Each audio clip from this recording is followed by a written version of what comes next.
Faites un repérage du parcours la veille si vous en avez l'occasion, ou au moins regardez sur la carte les éventuels pièges, comme les virages serrés et les côtes pentues, ça vous évitera de mauvaises surprises.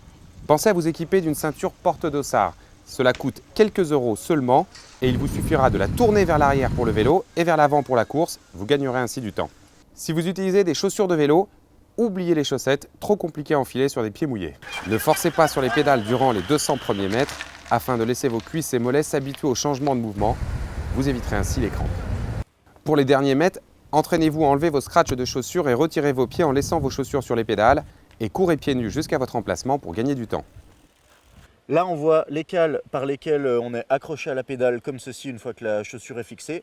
Et donc, l'étape suivante, c'est on prend un élastique, on le met là, on l'accroche ici et du coup, la chaussure est à plat, on n'a plus qu'à rentrer le pied dedans et partir. Donc là, il ne reste plus qu'à enfiler le pied quand on monte sur le vélo, comme ça. Et quand on commence à pédaler, le pied finit par s'enfiler dans la chaussure. C'est pas obligatoire pour les débutants parce qu'il faut savoir monter il faut savoir monter et mettre ses chaussures sur le vélo et c'est pas évident. Donc les réglages du guidon, on va jouer sur la longueur des prolongateurs, ici, plus ou moins avancé. On va jouer sur des cales qu'on peut rajouter là, sous les prolongateurs, pour plus ou moins remonter son guidon. Et on peut même rajouter des cales ici pour encore remonter les repose-bras. Et ensuite l'inclinaison du guidon.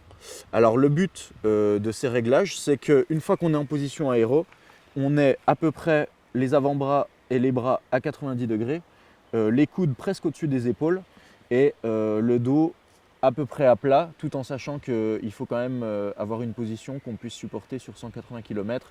Donc pas une position trop extrême non plus parce que sinon le confort en pâtit.